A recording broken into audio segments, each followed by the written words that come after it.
صحابہ کرام کے احوال کے اوپر کتاب لکھی گئی ہے الاستیاب، امام ابن عبد البر، المتوفی 463 ہجری، بڑی مشہور کتاب ہے۔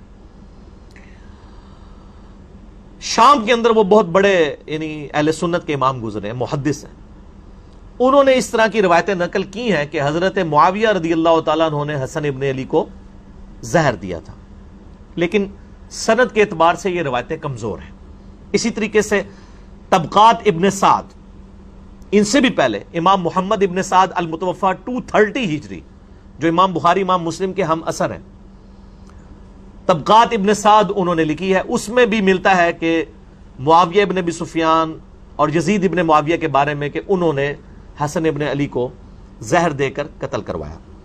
اس کے علاوہ امام بلازری کی کتاب المتوفی 290 ہجری، انصاب الاشراف، جس سے یہ محرم کے دنوں میں جعلی روایت پیش کر رہے ہوتے ہیں کہ حسین علیہ السلام نے کہا میری 3 شرطیں ہیں، یا تو مجھے یزید کے پاس جانے دو، میں اس کے ہاتھ پہ بیعت کر لیتا ہوں، یا مجھے واپس جانے دو، یا کسی مسلمان سرحد پہ جانے دو۔ کوڑ مارو ہو جڑا کوئی ہضم بھی ہوئے کسی نو، وہ کتاب ہی جعلی ہے، وہ اپنے مصنف سے ثابت ہی نہیں ہے۔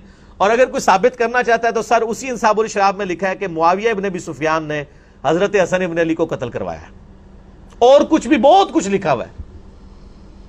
یزید کے باوجداد کے تابوت دوزخ کے اندر ہے، اور بھی بہت کچھ لکھا ہے۔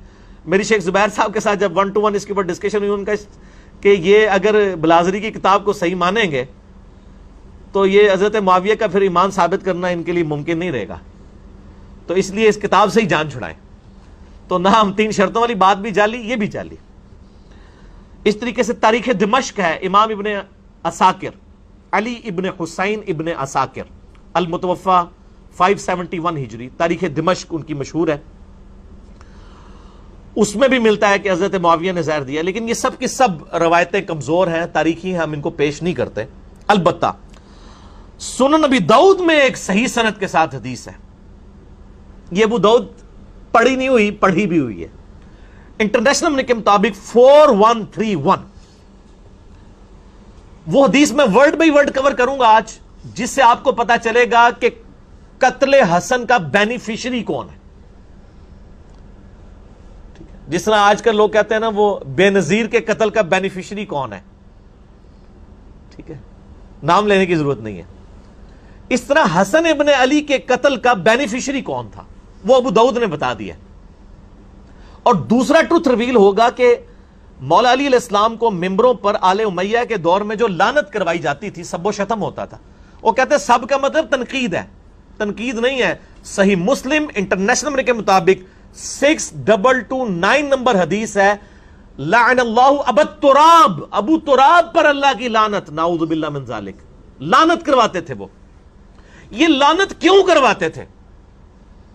یہ بھی ایک کوسچن ہے نا، کس سے ان کو کیا ملتا تھا؟ یہ ٹروتھ بھی آپ کو اس حدیث میں ریویل ہوگا کہ بیسیکلی وہ چاہتے تھے کہ خلافت راشدہ کا ایک بھیانک چہرہ لوگوں کے سامنے آئے، لوگ خلافت کی تلاش میں نہ رہیں، ملوکیت کو قائم رکھیں، لہٰذا مولا علی پر لعنت کرواؤ۔ جب مولا علی سے لوگ متنفر ہوں گے، خود بخود ہی کہیں گے کہ یہ ملوکیت کا سسٹم، آل امیہ کا سسٹم بہتر ہے۔ یہ بھی آپ کو اس حدیث میں پتا چلے گا، اور آپ کو پتا چلے گا کہ آل امیہ بینیفیشری ہے حسن ابن علی کے قتل کی۔ اب قاتل کون ہے وہ آج کے زمانے میں بھی میرے بھائی، جب سی سی ٹی وی کیمرہ ہے، سب کچھ ہے، یہ اس طریقے سے کوئی اس کی خفیہ ویڈیو تو مطلب نہیں بنا سکتا تھا اس زمانے میں۔ تو آج کے زمانے میں بھی قاتل تک پہنچنا بہت مشکل ہوتا ہے، تو اس زمانے میں تو بہت مشکل تھا۔ اسی طریقے سے عثمان غنی رضی اللہ تعالیٰ کے بھی اسپیسیفک تو کوئی نہیں کر سکتا کہ قاتلین کون تھے، ایک اسیسمنٹ ہی ہے۔ یہاں پر بھی یہی معاملہ ہے۔ یہ حدیث ہے ابو داؤد میں 4131 انٹرنیشنل کے مطابق، اور یہ کم از کم 3 اہل سنت کی مین سٹریم کی کتابوں میں ہے۔ سنن ابی داؤد میں ہے 4131۔ اس حدیث کو شیخ البانی بھی صحیح کہتے ہیں، شیخ زبیر علی زئی صاحب رحمہ اللہ تعالی، جن کا کرائٹیریا صحت کا بڑا سخت تھا، وہ بھی اسے صحیح کہتے ہیں۔ اس حدیث پہ بعض ناسبیوں نے جو اعتراض کیا منکرین حدیث نے، میں انشاءاللہ وہ اینڈ پہ ڈسکس کروں گا، کیونکہ وہ عام بندوں کا ٹاپک نہیں ہے، اس لیے میں اس موضوع کی روانگی کو توڑنا نہیں چاہتا۔ ابو داؤد میں 4131، مسند احمد میں ہے 17228 عربی والے میں، مکتبۃ شاملہ میں، اور جو اردو پی ڈی ایف ہے مکتبہ رحمانیہ کا، اس میں ہے 17321۔ یہ سارے جے پی جیز انشاءاللہ ہم ساتھ اٹیچ کر دیں گے۔ اور تیسری کتاب ہے المعجم الکبیر طبرانی، اس میں امام حسن علیہ السلام کے چیپٹر میں انٹرنیشنل نمبر کے مطابق 2628 ہے اور مقدام بن مادی کرب والے چیپٹر میں 636 نمبر ہے. 2 دفعہ امام طبرانی اس حدیث کو لے کے ہیں, المتوفا 360 ہجری.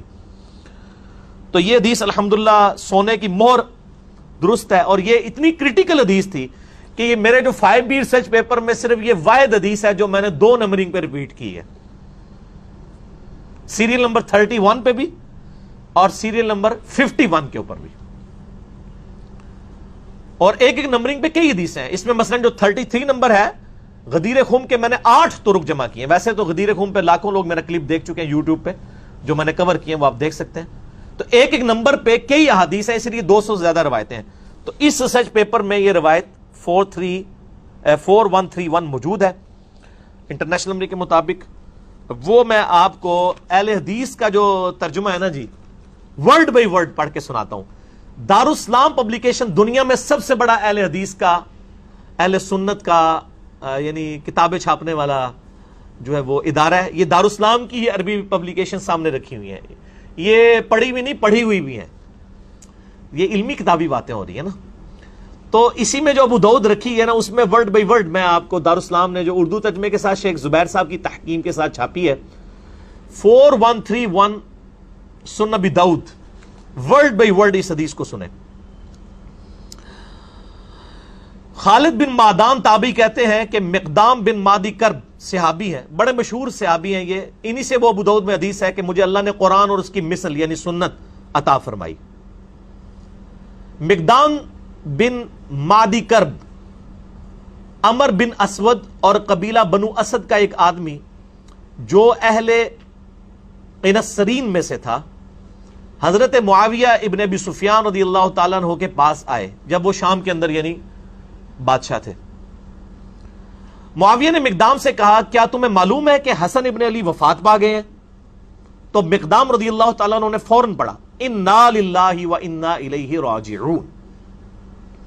کسی مسلمان کی موت پہ کیا پڑھنا چاہیے؟ اب یہ پڑھنا ایک صحابی کا کیا یہ جرم تھا؟ جب انہوں نے یہ پڑھا تو ابو داؤد نے کیا لکھا, فقال لہ فلان, تو ایک آدمی نے, ایک مرد نے, فلاں شخص نے اس کے جواب میں کہا. اب یہ فلاں کون ہے؟ وہ حضرت معاویہ خود تھے, کیونکہ مسند احمد میں موجود ہے معاویہ نے مقدام سے کہا. ابو داؤد کی عادت ہے کہ وہ جب کسی صحابی کا غلط کام آ رہا ہو نا تو اس کو فلاں کر جاتے ہیں. ابو داؤد کے اندر کئی مثالیں میں نے اس پمفلٹ میں لکھی ہیں. جب فلاں شخص فلاں کو ملنے کوفے آیا تو علی پر لعنت کروائی. وہ سنن نسائی الکبرا کے اندر ہے کہ جب معاویہ ابن ابی سفیان مغیرہ ابن شعبہ کو ملنے کے لیے کوفہ آئے تو حضرت علی پہ لعنت کروائی. تو ابو داؤد نے فلاں فلاں کر دیا. میرا یوٹیوب پہ کلپ لاکھوں لوگ دیکھ چکے ہیں. سنی اور شیعہ کی کتابوں میں حق چھپانے کی مثالیں. یہی کام ناج البلاغہ میں جب مولا علی کا خطبہ حضرت عمر کے بارے میں آیا تو شیعہ نے بھی وہاں پہ وہ فلاں شخص پہ اللہ کی رحمت ہو, اس نے دین کے لیے یہ خدمات کی. یہ کام شیعہ نے بھی پایا تو کام سنیہ نے بھی پایا. ٹھیک ہے نا جی. تو جدو کوئی کام پائے تو اس کام سے رسی کاٹ سکنے ہیں اللہ دے فضل. یہ میں کوئی تکبر کے طور پہ نہیں, میں جسٹ جوک کے طور پہ بول رہا ہوتا ہوں, کیونکہ نہ میں وہابی نہ میں بابی, میں ہوں مسلم علمی کتابی. تو حضرت معاویہ نے کہا, مسند احمد میں بھی اور المعجم الکبیر طبرانی میں بھی موجود ہے جو میں نے نمبر بتایا, کہ حضرت معاویہ نے یہ کہا کہ مقدام کیا تم حسن کے مرنے کو مصیبت سمجھتے ہو؟ انا للہ و انا الیہ راجعون.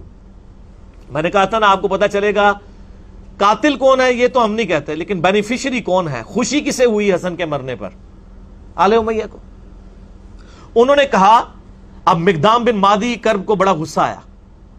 انہوں نے کہا میں حسن کی وفات کو مصیبت کیوں نہ سمجھوں جبکہ رسول اللہ صلی اللہ علیہ وآلہ وسلم نے ان کو اپنی گود میں بٹھایا ہوا تھا اور فرما رہے تھے حسن مجھ سے ہے اور حسین علی سے ہے.